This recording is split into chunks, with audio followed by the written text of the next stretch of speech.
네, 이제 3강인데요. 다니엘서 1장 본문으로 바로 들어가겠습니다.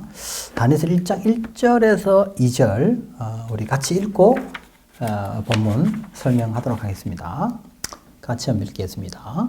유다왕 여호야김이 다스린 지 3년이 되는 해에 바벨론 왕 느부갓네살이 예루살렘에 이르러 성을 에워쌌더니 주께서 유다왕 여호야김과 하나님의 전그릇 얼마를 그의 손에 넘기심에 그가 그것을 가지고 신할 땅 자기 신들의 신전에 가져다가 그 신들의 보물창고에 두었더라. 네, 오늘 본문을 보면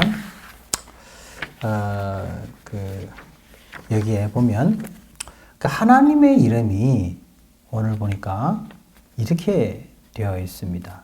1장 2절에 보니까 주께서, 보통 하나님의 이름은 이제 여러분 알다시피 야훼, 그죠? 그렇게 나오는데 여기서 아도나이라는 이름으로 설명이 되어 있다. 주라는.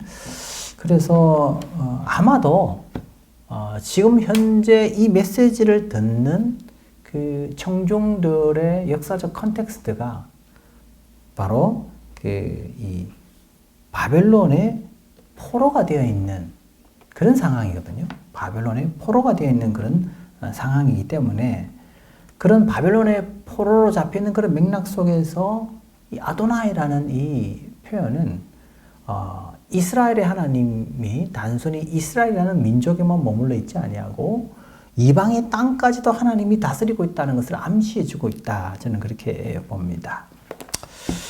그래서 이 하나님은 이스라엘의 주뿐만 아니고 열방의 주이다.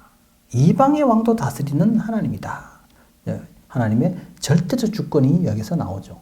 그래서 이 하나님의 절대적 주권을 나타내는 중요한 단어가 바로 아까 제가 말씀드린 대로 바로 나탄이라는 히브리어다. 그렇죠? 네. 그렇죠? 나탄이라는 히브리어다. 이 나탄이라는 히브리어는 무슨 뜻이냐면 주다라는 뜻입니다. 주다. 무엇을 주다. 그래서 오늘 이 1장 2절에 보면 이게 어떻게 번역되냐면 넘겨주다.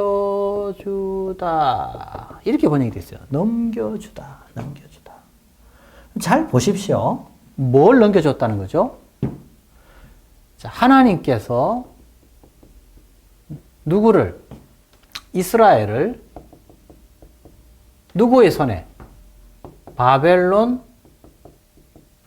왕의 손에 넘겨줬다라는 거죠. 이것은 뭐를 의미합니까? 이스라엘의 멸망은 결국 누가 하신 거라는 거죠? 하나님이 행하신 것이라는 거죠. 누구를 들어서? 이방인을 들어서, 이방인을 도구로 하나님이 쓰셨다. 그러니까 하나님은 이스라엘 다스릴 뿐만 아니라 어떤 분이죠? 열방을 하나님께서 그들의 주권적 섭리를 통해서 다스리고 심지어 심판의 도구로 사용하고 있다라는 것을 보여주고 있습니다.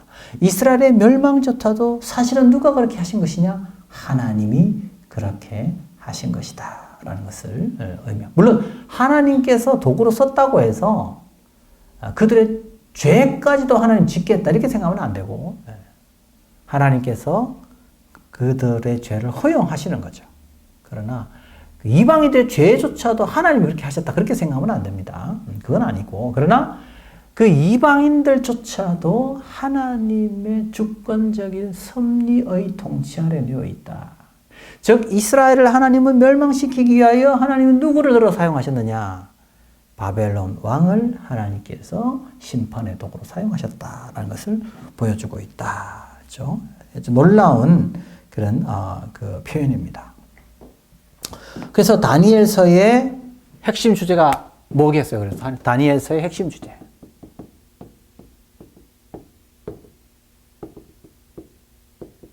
여기서 나타난 다니엘 핵심 주제가 뭡니까? 바로 모든 역사, 전 역사를 주관하시고 다스리시는 하나님이 지금 다니엘서 1장 1, 2절에 강조되고 있다. 이게요. 1장부터 어디까지? 12장 마지막까지 계속 이 주제가 관통해 갑니다. 하나님의 주권적 섭리, 하나님의 절대적인 주권, 하나님의 다스림이 1장부터 12장까지 가는 거죠. 그래서 사실 이 다니엘서를 읽을 때 이 메시지를 받는 자들이 과연 어떤 자들이었겠냐 이거예요. 그들은 바로 이방인들, 불신자들의 핍박과 그들의 공격을 받는 자들이죠. 그러면 그런 핍박과 고난을 받을 때 가장 필요한 신앙은 무엇입니까? 그런 핍박 속에서도 하나님께서 다스린다. 그 이방인들이 힘이 있어 보이지만 아니다. 이제. 하나님께서 배후에 이 모든 역사의 과정을 주관하신다라는 바로 그 시각, 그런 역사관을 가지고 나아갈 때 이 종말의 시대를 믿음으로 이겨낼 수 있다는 사실을 보여주는 것입니다. 자, 그러면서 한편으로는 하나님께서 또 뭡니까? 그 느부갓네살 왕을 하나님께서 도구로 쓰지만, 그런 느부갓네살은 또 어떤 자냐? 여러분, 여기 느부갓네살.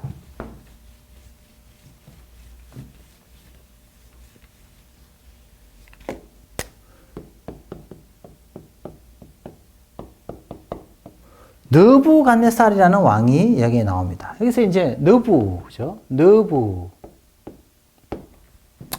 이게 이제 히브리어로 느부가 나오는데, 이 느부라는 말은 사실 바벨론의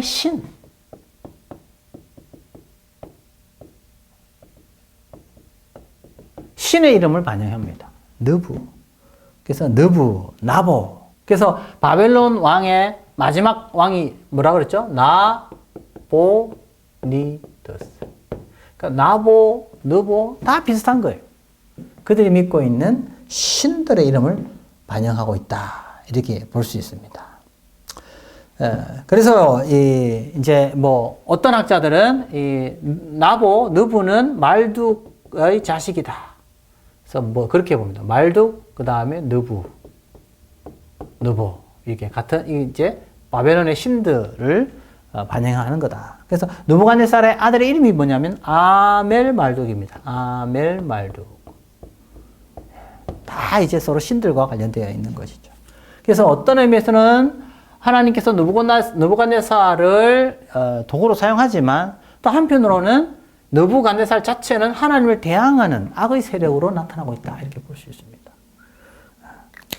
심지어 하나님은 이런 악한 민족조차도 이스라엘을 심판하기 위하여 때로는 도구로 사용하신다. 그래서 이제 이사야서에 보면은 하나님의 진노의 막대기로 소개되고 있는 민족이 있죠. 누가 진노의 막대기로 소개되고 있습니까? 아수르. 그래서 하나님은 아수르가 악한 민족임에도 불구하고 이스라엘을 심판하기 위하여 아수르를 하나님의 심판의 막대기로 사용하신다라는 본문이 많이 나옵니다. 그런 본문들을 보시면 될 것 같고, 그래서 다니엘서 1장 1절에서 2절은 처음부터 다니엘서 전체가 어떤 시각으로 전개될 것인지를 미리 보여주고 있다. 이렇게 볼 수 있겠습니다. 자, 그 다음에 이제 우리 3절과 4절을 보겠습니다. 3절과 4절. 자, 제가 읽겠습니다. 3절과 4절. 왕이 환관장 아스부나스에게 말하여 이스라엘 자손 중에서 왕족과 귀족 몇 사람 곧 흠이 없고 용모가 아름다우며 모든 지혜를 통찰하며 지식에 통달하며 학문에 익숙하여 왕궁에 설만한 소년을 데려오게 하였고 그들에게 갈대아 사람의 학문과 언어를 가르치게 하였고, 이렇게 되어 있습니다. 자, 여기 보니까 이제 왕의 환관장이 특히 그 이스라엘의 귀족 중에서 아주 뭐라 그럴까요? 조건이 좋은, 외형적으로 조건이 좋은 사람들을 선별해 가지고 이제 훈련을 시킵니다. 그렇죠? 자, 그러면 이것은 어떤 훈련이겠습니까? 왕궁에서 왕을 위하여 일할 사람들을 뽑는 거죠. 그렇죠? 그래서 이제 궁정의 일꾼, 그죠? 궁정의 일꾼을 지금 훈련하기 위하여 지금 특히 유대인 출신의 젊은이들을 지금 선별합니다. 자, 그래서 여기 보면 이제 황관장이라는데 황관장 이게 사리스인데 사리스 이게 문자적으로는 내시 황관 이렇게 될 수 있지만 포괄적으로는 또 궁정 관료라는 뜻도 됩니다. 그러니까 굳이 꼭 이거를 뭐 좀 너무 좁게 그런 내시 뭐 이렇게 해석하기보다는 궁 안에서 일하는 모든 사람들, 관료들을 일컫는 표현으로 이렇게 볼 수 있겠습니다. 자, 그러면 보통 이때 나이가 얼마쯤 되었을까? 그 플라톤의 어떤 그 저서에 보면, 특히 페르시아의 교육에 보면, 보통 젊은이들을 본격적으로 교육하는, 그러니까 좀 지식적으로 이렇게 교육시키는 나이를 14세로 봅니다. 14세로. 자, 그러면은 아마도 우리가 그런 페르시아의 교육을 염두에 두면 느부갓네살 시대와 페르시아 시대가 그렇게 시간적 간격이 그렇게 많지 않기 때문에 제가 볼 때는 그 당시 다니엘과 친구들의 나이도 한 13에서 13세쯤 되지 않았을까라고 추정해 본다. 이건 추정입니다. 추정. 꼭 그렇다는 게 아니고 그 정도 시간이 되었을 것이다. 그럼 다니엘과 친구들이 이제 그 이런 후보로 뽑혀갈 때의 기준이 뭐냐면 첫 번째가 뭐냐면 기준은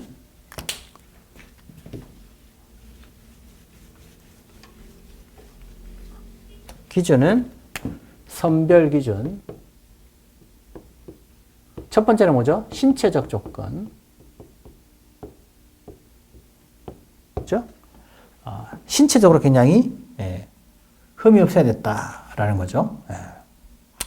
그 다음에 또 중요한 게 무엇이었죠? 여기 보니까 이게 신체적 조건도 있지만 흠이 없었다 할 때 이 흠이라는 거는 여러 가지 의미가 쓰입니다만은 여기서 흠이라는 것은 어떤 제사장이라든지 어떤 그런 어떤 그 구약의 그런 어떤 그 지도자들이 자격을 갖출 때 흠이 없다라는 게 여기에 쓰여지거든요. 그래서 이거는 육체적뿐만 아니고 그 지적, 도덕적 조건까지도 다 보았다 이렇게 볼 수 있죠. 그래서 이제 여기 마시킬림이나 호크 말하니 다하트라든지 고아흐라든지 이런 표현들이 여기 다 나오기 때문에 이것은 신체적 조건뿐만 아니고 지적, 도덕적 조건도 보았다라는 사실을 봅니다. 그래서 우리가 여기 보면 믿지 않는 이방 사람들도 어떤 그 훈련을 할 때는 매우 그 기준을 까다롭게 높이고 있다라는 것을 알 수가 있거든요. 물론 우리는 이것보다 더 우선하는 것이 결국 뭐죠? 신앙의 조건이죠. 신앙의 조건.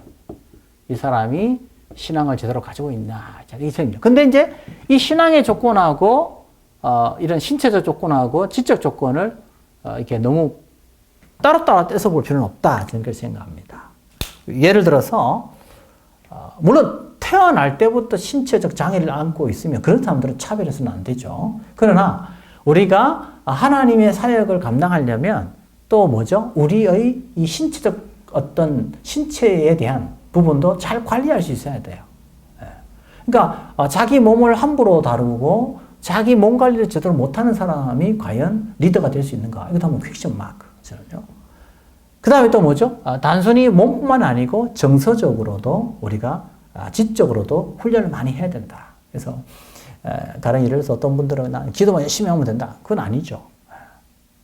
어떤 분은 굉장히 책만 열심히 보다. 그것도 아니죠. 그런 의미에서 우리가 교회에서 리더가 될 때는 저는 이런 너무 한쪽으로 너무 치우쳐서 가는 것은 적절치 않다. 왜냐하면 믿지 않는 사람들도 자기 리더를 세울 때 하나만 보지 않잖아요. 여러 가지 조건을 다 따지고 있는데 우리가 그리스도인들이 어떤 리더가 되려면 어떻게 해야 되느냐. 그렇죠?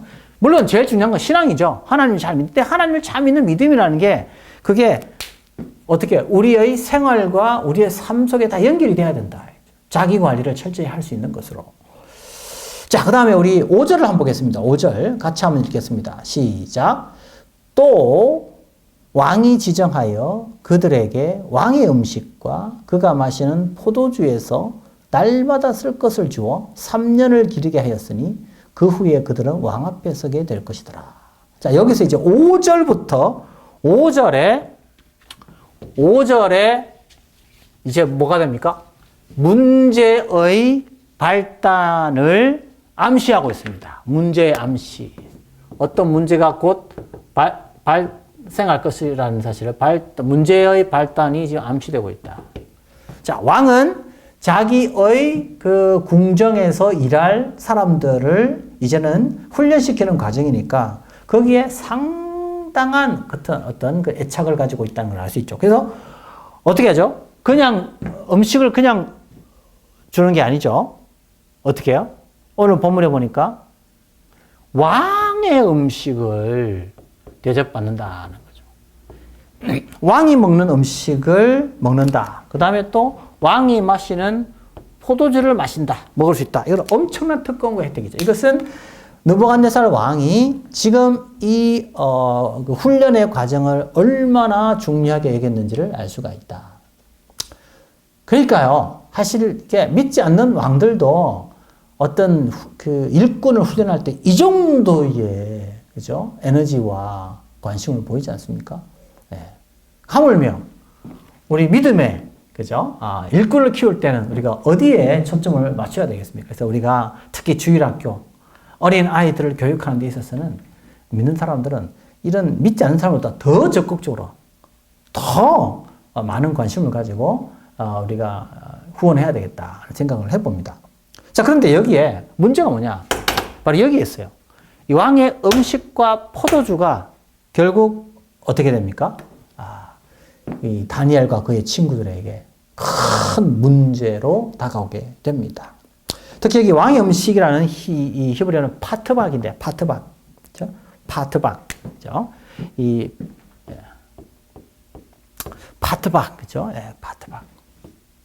예, 이렇게 파트박이라고 되어 있는데, 이 파트박은 여기는, 정확하게 말하면 최상의 진미란 뜻입니다. 파트박.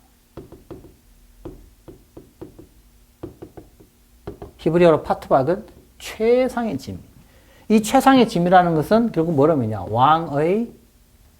왕의 마음과 그의 의도를 알 수가 있다. 지금 그가 진행하고 있는 이 훈련이 그에게 있어서는 가장 의미 있고 중요한 그런 과정이었다는 사실을 이 단어 하나를 통해서 알 수가 있다. 그냥 대충 한 것이 아니고 이 일꾼을 키우는데 그의 모든 관심과 에너지를 여기에 쏟아붓고 있다 하는 것을 우리는 파트박이라는 단어 하나를 통해서 확인할 수가 있다.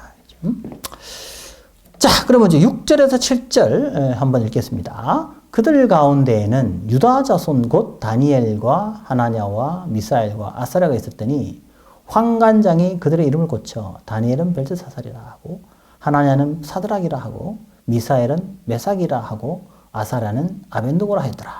자, 이 6, 7절에 또 하나의 위기와 또 긴장이 나옵니다. 지금 벌써 요 음식 문제가 심각한 문제의 발단의 암시가 되고요. 또 다니엘과 친구들에게 또 위기는 뭐냐? 바로 그들의 이름이 바뀌었다는 거죠. 계명. 그럼 이 계명되었다는 것은 뭐를 의미할까? 한번 볼게요. 원래 다니엘이라고 했죠. 다니엘. 이름이 다니엘이죠. 다니엘이라는 이름은 어떤 뜻이냐? 하나님은 나의 심판자라는 뜻이에요.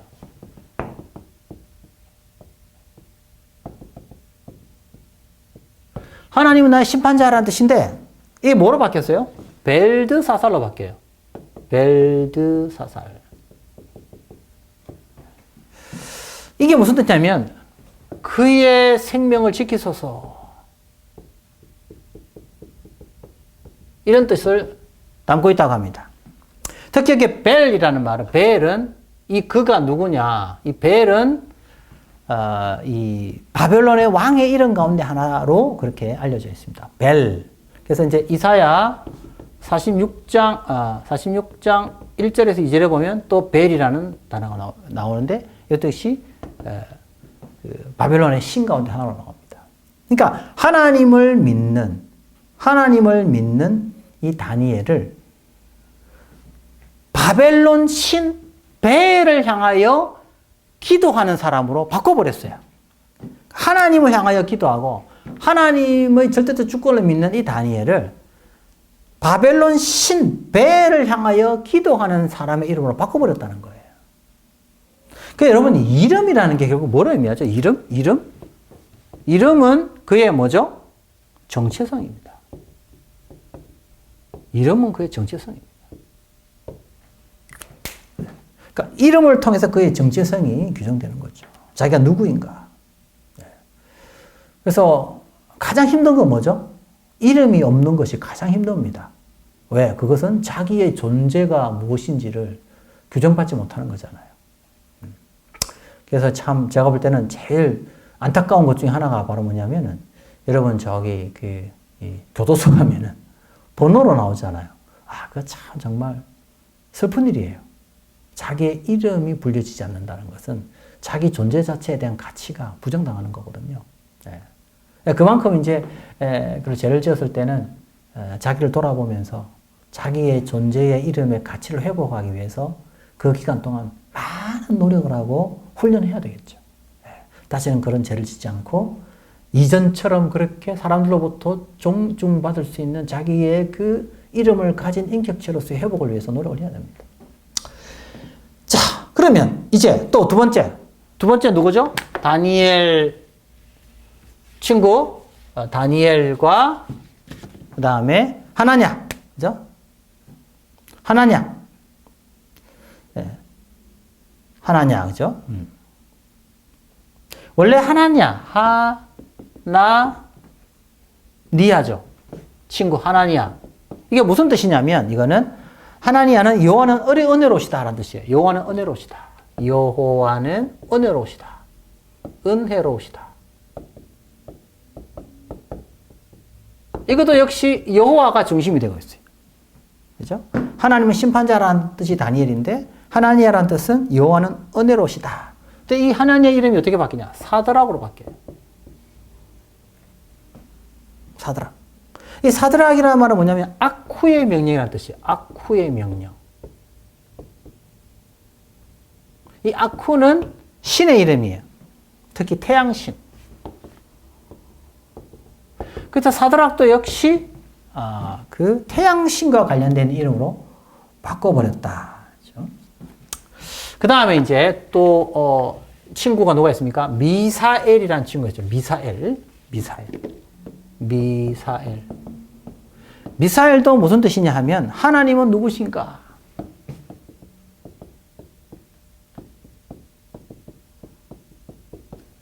하나님은 나의 여호와시고 나의 목자시고 이렇게 쭉 나오죠. 구약에 보면. 그래서 이제 이것도 하나님에 대해서 관심을 기울이는, 그죠? 그런 그 이름인데 이걸 뭐로 바꿨어요? 메삭으로 바꿔버렸어요. 메삭. 하나님과 관련된 이름을 메삭. 메삭은 이름이 아쿠는 누구인가? 하나님이 누구인가인데 태양신 아쿠는 누구인가? 이렇게 바꿔버렸어요. 근데 마지막으로 이제 아사랴. 아사랴는 여호와는 도우신다. 여호와는 도우신다. 여호와는 도우신다.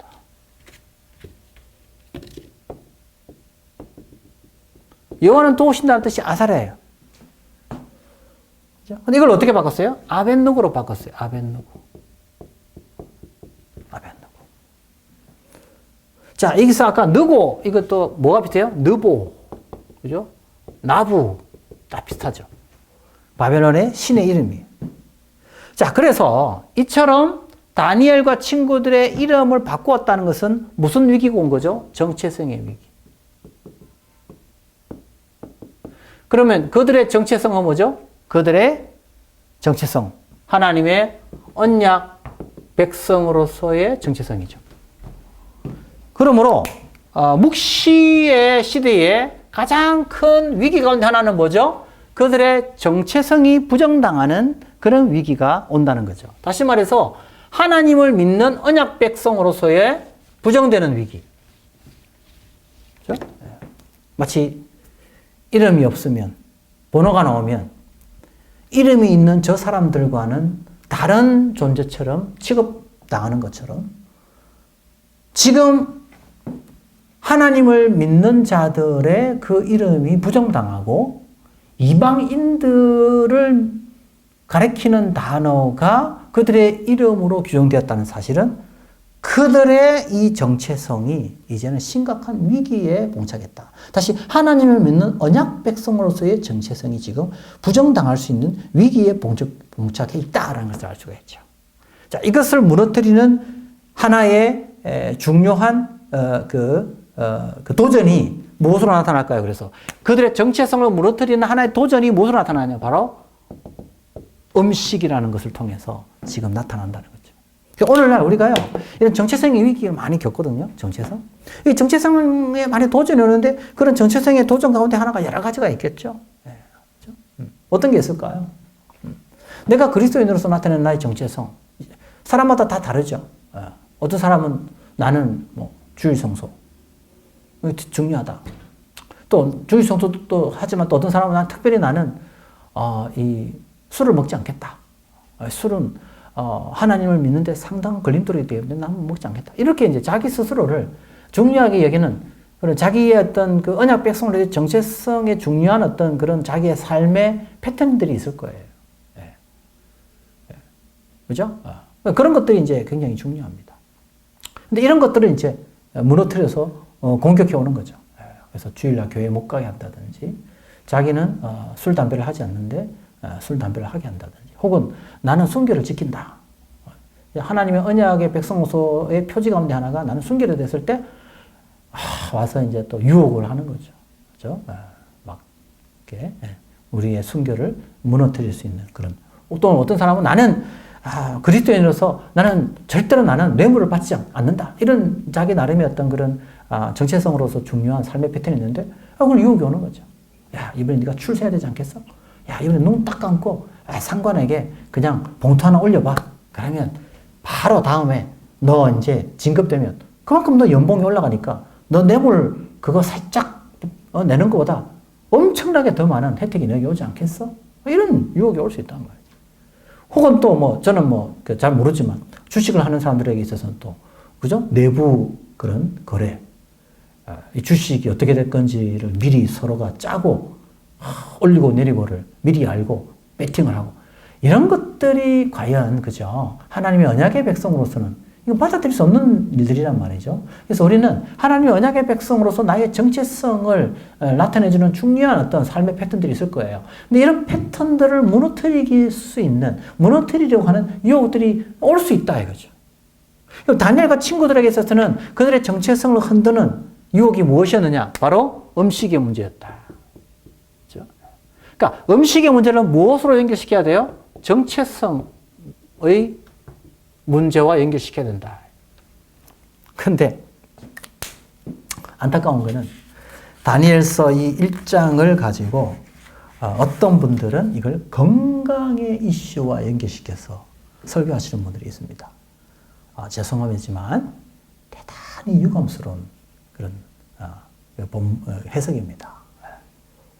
이 1장의 이 내용은 제가 살펴보았지만 아까 서론도 얘기했죠. 이거는 묵시문학에 속하고 또 이거는 그 종말에 일어날 그 일 사건에 대한 예시의 형식으로 주어지고 있기 때문에 이건 건강의 이슈하고는 1차적으로는 전혀 관련이 없습니다. 어떻게 우리 그리스도인이 건강하게 살 수 있는지를 보여주기 위해서 기록된 게 아니라는 말이죠. 그래서 어떤 목사님들은 다니엘서 1장을 가지고 설교하면서 봐라.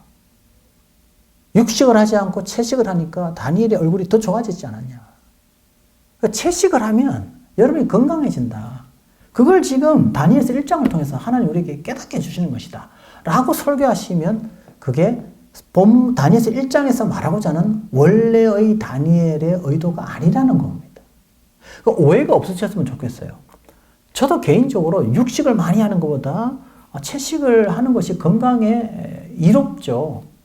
그거는 다니엘서로 굳이 이야기하지 않더라도 얼마든지 강조할 수 있고, 하나님께서 우리에게 이 몸이라는 것을 주셨고, 이 몸도 우리의 것이 아니기 때문에, 하나님의 성전이기 때문에 우리가 이 몸을 잘 관리해야 된다는 차원에서 우리가 육식보다는 채식을, 특히 물론 또 육식은 전혀 안 하고 또 채식만 하는 사람도 있잖아요. 그런 사람은 또 육식을 또 적당하게 필요하다면 먹어줘야 되고, 또 오늘날 시대는 너무나도 육식을 많이 하니까 우리가 채식을 하는 것이 필요하다고 말할 수 있겠지만, 그걸 건강의 문제를 강조하기 위해서 다니엘서 1장에 있는 이 다니엘의 이 이 내용을 가지고 채식의 중요성을 강조하거나 건강의 이슈를 강조하는 것은 1장에서 말하고자 하는 본문의 의도와는 동떨어지는 것이다 라는 제가 말씀을 드리는 겁니다. 오해하지 마시기 바랍니다. 그렇다고 해서 제가 채식이 몸에 좋다는 그 자체를 부정하는 게 아닙니다. 자, 그러면 이제 1장 8절 한번 보겠습니다. 1장 8절. 이제 그러면 다니엘과 그의 친구들은 자기의 정체성을 어떻게 지켜나가는가 한번 봅시다. 자, 1장 8절 읽겠습니다. 시작. 다니엘은 뜻을 정하여 왕의 음식과 그가 마시는 포도주로 자기를 더럽히지 아니하리라 하고 자기를 더럽히지 아니하도록 환관장에게 구하니. 자, 여기서 위기가 왔다 그랬죠? 위기가 무엇이었죠? 왕이 베푸는 이 음식은 최고의 음식임에도 불구하고 이것은 다니엘은 어떻게 인식했습니까? 이 음식을 어떻게 인식했습니까? 이 음식이 다니엘을 어떻게 만든다? 더럽힌다. 부정하게 만든다라고 보았던 거죠. 음식과 포도주가. 자, 그래서 이 궁에서 특별히 다니엘의 이 정체성을 무너뜨리는 그 위기는 어디서부터 오느냐? 바로 음식에서부터 오는 것이다. 지금 여러 가지가 있겠지만 그 중에 하나는 음식이었다. 다니엘의 정체성을 무너뜨리는 큰 도전이 바로 무엇이냐면 이 음식이었다. 어떤 음식이라고요? 부정한 음식이었다. 부정한 음식이 지금 공격해 오는 겁니다. 그걸 먹으라고 공격해 오는 거예요. 이걸 먹을 때 다니엘은 어떻게 되느냐? 뭐가 무너지는 거죠? 단순히 이 부정한 음식을 먹으면 그냥 건강이 나빠질 정도가 아니고 핵심은 건강이 1차적 이슈가 아니에요. 건강이 1차적 이슈가 아니고 뭐라고요? 그의 언약 백성으로서의 정체성이 지금 부정당할 수 있는 위기에 봉착해 있다라는 것입니다. 이거 굉장히 중요한 거죠. 그래서 우리가요, 자기가 생각하는, 그죠? 그 시대의 정체성에 중요한 표지가 있잖아요. 근데 여기서는 이제 음식이 중요한 그런 언약 백성으로의 표지로서 작용하고 있다라고 볼 수 있죠. 특히 여러분 알다시피 구약에서는 언약 백성의 표지 가운데 하나가 바로 뭐죠? 음식법이죠. 그래서 음식법은 크게 두 가지로 나누죠. 하나는 뭐죠? 정한 음식이 있고 또 하나는 뭐요? 부정한 음식이 있다. 그렇죠? 그래서 이 두 가지로 나눠져 있죠. 그래서 조금 이제 우리가 요거를 좀 조금 더 이해하려면 레위기에 나와 있는, 그죠? 그 음식법에 대해서 조금 기본적인 그런 정리가 필요해요. 그 레위기에 보면요, 이스라엘의 정체성을 나타내주는 중요한 단어, 이스라엘 언약 백성 정체성을 나타내는 중요한 단어가 바로 뭐죠? 왜 바로 거룩이라는 단어예요. 그 레위기에 가장 많이 나오는 단어가 바로 뭐예요? 거룩이에요. 그래서 하나님께서 이런 그 레위기에 여러 가지 규례를 주죠. 음식법도 주고 또 옷에 관련된 규례, 성윤리, 여러 가지 나와요. 이게 다 한꺼번에 나오거든요. 네. 이게 다 뭐와 맞물리냐? 이방인들과 이스라엘이 이 거룩이라는 말은 무슨 뜻일까요? 구별됨이죠. 구별. 네. 그럼 이스라엘의 거룩은 이방인과 구별해서 오는 거예요. 그죠? 그래서 옷 입는 거나 성규례나 음식이나 이런 모든 것들이 다 누구로부터 구별되기 위하여? 이방인들로부터 구별되기 위해 주어지는 거예요. 단순히 이 옷에 무슨 뭐 병균이 있어서 그런 거 아니에요. 예? 그래서 어떤 분은 음식법 이야기하면서 하나님 왜 이거 먹지 말라 했냐 부정한 거는 건강 때문이다. 건강 때문이다. 그래서 돼지고기 이거 건강에 안 좋으니까 먹지 말라 그랬다. 뭐 이런 이야기 해요. 근데 저는 이제, 약간 저는 이제 어떤 문제가 있냐면은 저는 건강에 저는 이제 글루텐이 좀 저한테 안 맞아요. 이게 글루텐이 이제 밀가루에 많이 있거든요. 성경에서 밀가루는 정한 거거든요. 근데 저한테는 안 맞아요.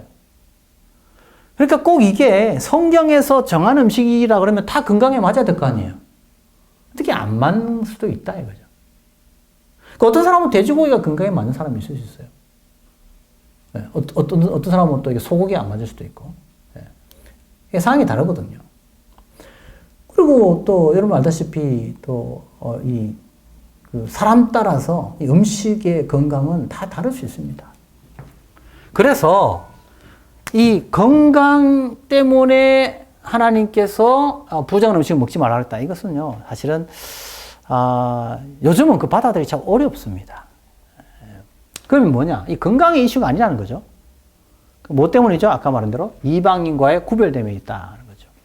그래서 이 사람이 무슨 옷을 입고 또 무슨 음식을 먹고 또 그 사람이 어떤 성적인 그런 삶의 방식을 보여주는가. 그죠?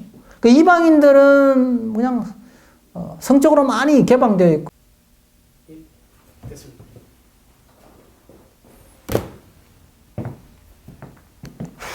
지금 이방인들이 굉장히 난잡하다. 네.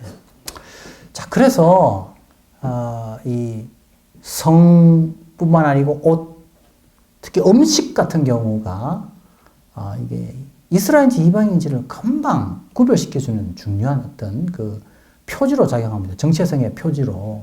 그럼 한번 예를 들면 이렇죠.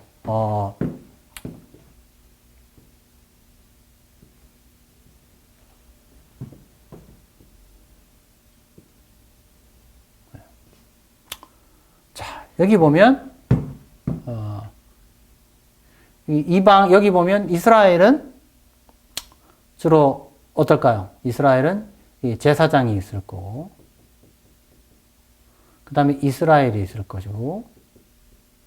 그죠? 그 다음에 이방인이 있을 거란 말이죠. 이렇게 이제 나눌 수 있죠. 이렇게, 이 정체성이 나누어져 있을 때, 이건 또 뭘 통해 알 수 있느냐? 음식을 통해서 이게 알 수가 있는 거죠. 그 제사장들이 주로 다루는 것은 희생제물이죠. 희생제물이 가장 거룩하죠. 그죠? 그 다음에 이스라엘은 어떻게 하죠? 그들이 먹는 게 정한 음식. 그죠? 그럼 이방인들은 어떻게 정체성을 쓸까요? 부정한 음식을 먹는 거죠. 부정한 음식. 네. 그래서, 누가 제사장이냐? 어떻게 할 수 있어요? 희생제물을 누가 책임지고 관리하는가? 그죠? 피를 흘리고 제단에 올리는 것은 제사장만 할 수 있단 말이죠. 그럼 누가 이스라엘입니까? 정한 음식을 먹는 사람이 이스라엘이다. 그럼 누가 이방인이에요? 부정한 음식을 먹는 사람이 이방인이죠. 어떤 음식을 어떻게 대하느냐에 따라서 그의 뭘 알 수 있다? 그들의 정체성을 알 수 있다. 그러니까 단순히 이 음식에 무슨 건강이 들어가서 이거는 그거로 설명해 버리면 이 중요한 이런 어떤 신학적 정체성의 의미를 놓쳐버릴 수 있는 거죠. 그래서 여러분 잘 아시다시피 사도행전에 가면요, 하나님께서 베드로에게 고넬료의 집에 가도록 그렇게 하죠. 근데 이제 사실 베드로는 약간 좀 고넬료의 집에 가는 게 조금 껄끄럽죠. 왜냐하면 고넬료는 출신이 뭐죠? 이방이다. 그죠? 그러니까 하나님께서 환상을 보내주시는데 어떤 환상을 보여줍니까? 하늘에서 바구니가 내려오는데 그 바구니에 뭐가 담겨 있죠? 부정한 짐승들이 거기에 담겨져 있죠. 그러니까 구약의 이런 부정한 짐승들, 그죠? 부정한 음식이잖아요. 근데 하나님께서 뭐라 그래요? 그것을 먹어라. 그러니까 구약 시대에는 이제 이런 음식에 의해서 정체성이 나눠졌다면 이제 신약 시대는 더 이상 이런 음식을 통한 정체성을 구별하지 않는다 이거죠. 왜? 누가 오셨기 때문에? 누가 오셨어요? 예수님이 오셨어요. 이제 예수님이 오셔서 정함과 부정함을 나누는 것은 오직 무엇으로만 하는 거지, 이제는? 믿음으로. 그래서 이제 누구든지 예수를 믿으면 비록 구약 시대는 부정한 사람이라 할지라도 믿으면 그들은 다 뭐가 돼요? 네, 정한 백성이 되는 거죠. 그래서 그리스도가 오셔서 이런 음식법에 의해서 정체성이 규정되는 그 시대가 이제는 더 이상 가능하지 않다. 이제 그건 폐지되었다는 것을 의미합니다. 그리고 이제 그 디모데전서에도 보면 뭐라고 나와 있냐면은 이제는 이 음식 자체가 사람을 더럽히는 것이 아니고 이제는 말씀과 기도로 이제는 거룩하여지고 하나님께서 창조하신 이 세상은 다 아름다운 것이다. 그래서 기도와 말씀과 기도로 거룩해진다. 그래서 그렇게 새롭게 규정합니다. 그래서 구약시대와 신약시대의 차이는 이제 정함과 부정함은 예수 그리스도의 믿음을 통해서 이제 규정되어진다는 사실을 알 수가 있죠. 자, 어쨌든 중요한 것은 이 음식의 문제는 뭐와 관련되어 있느냐? 정체성과 관련되어 있다. 그래서 자기가 언약의 백성으로서 더 이상 부정하게 되는 것을 다니엘은 받아들일 수가 없었던 거죠. 자, 그러면 우리 다음 주에 다음 강의에 1장 8절에서 이 다니엘이 이 음식을 거부했을 때 어떤 문제가 발생하는지 그 부분을 계속해서 살펴보도록 하겠습니다. 우리 3강은 여기서 마치겠습니다. 감사합니다.